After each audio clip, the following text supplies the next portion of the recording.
Dictation start होगा 5 second के बाद। Get ready, start.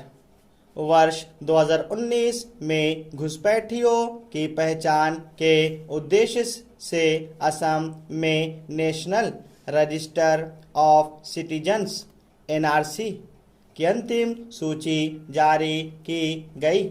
इसमें 19 लाख से अधिक लोगों को बाहर कर दिया गया। एनआरसी का उद्देश्य भारतीय नागरिकों की सुरक्षा व जनकल्याण है। फिर केवल असम में इसे लागू करने से 19 लाख से अधिक लोग बाहर हो गए। यदि इसे पूरे देश में लागू किया गया तो करोड़ों लोगों का भविष्य अंधेरे में चला जाएगा। इससे अंतर्राष्ट्रीय स्तर पर हमारी मानवीय छवि पर भी प्रतिकूल प्रभाव पड़ सकता है। एनआरसी नागरिक रजिस्टर एक ऐसा दस्तावेज है जिससे पता चलता है कि कौन भारतीय नागरिक है और कौन नहीं। जिस व्यक्ति का इस रजिस्टर में नाम नहीं होता उसे अवैध नागरिक माना जाता है। इस रजिस्टर का मुख्य उद्देश्य होता है भारत में अवैध रूप से रह रहे आप्रवासियों, विशेषकर घुसपैठियों की पहचान। भारत में असम ही एक ऐसा राज्य है जिसके पास राष्ट्रीय नागरिक रजिस्टर है, जिसे वर्ष 1951 की जनगणना के पश्चात तैयार किया गया था।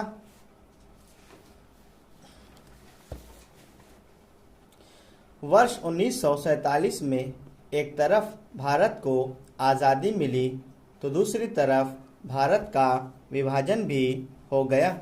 इस विभाजन के बाद कुछ लोग असम से पूर्वी पाकिस्तान चले गए, लेकिन उनकी ज़मीन असम में थी और विभाजन के बाद भी लोगों का आना जाना दोनों ओर से जारी रहा।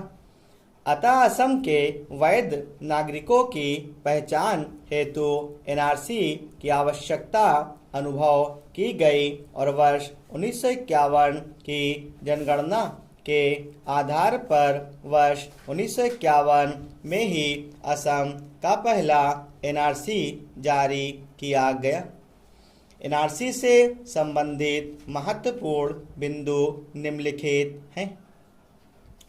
बांग्लादेश में भाषा विवाद व आंतरिक संघर्ष के कारण लगभग 10 लाख बांग्लादेशी लोगों के असम में आगमन से यहाँ के मूल निवासियों में भाषाई, सांस्कृतिक और राजनीतिक असुरक्षा की भावना उत्पन्न हो गई।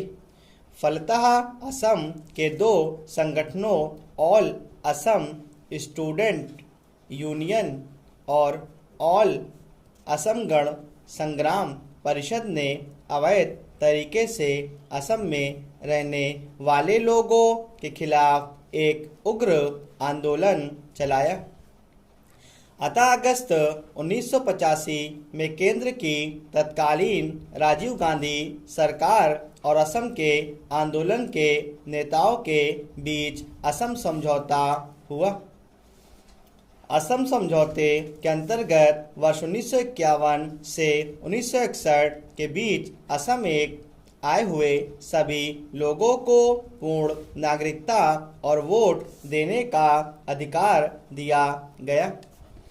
इस समझौते में यह भी निर्णय लिया गया कि जो लोग वर्ष 1971 के बाद असम आए उन्हें वापस भेज दिया जाएगा तथा जो लोग वर्ष 1961 से 71 के बीच आए हैं उन्हें मतदान का अधिकार नहीं दिया जाएगा, लेकिन नागरिकता के अन्य सभी अधिकार प्रदान किए जाएंगे।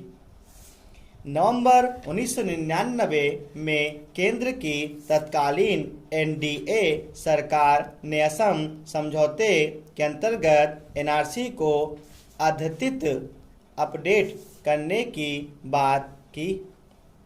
फिर मई 2005 में तत्कालीन यूपीए सरकार ने भी कहा कि एनआरसी को अद्यतित करना चाहिए, लेकिन इस दिशा में कोई ठोस कदम नहीं उठाया गया।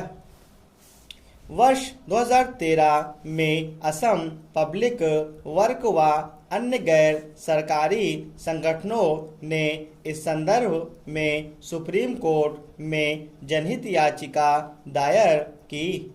फलतः वर्ष 2015 से सुप्रीम कोर्ट के निर्देश और निगरानी में यह कार्य शुरू हुआ और जुलाई 2018 में ड्राफ्ट पेश किया गया तथा वर्ष 2019 में नवीन एनआरसी सूची को अपडेट अर्थात अद्यतन कर आंकड़े सहित इसकी अंतिम सूची जारी की गई।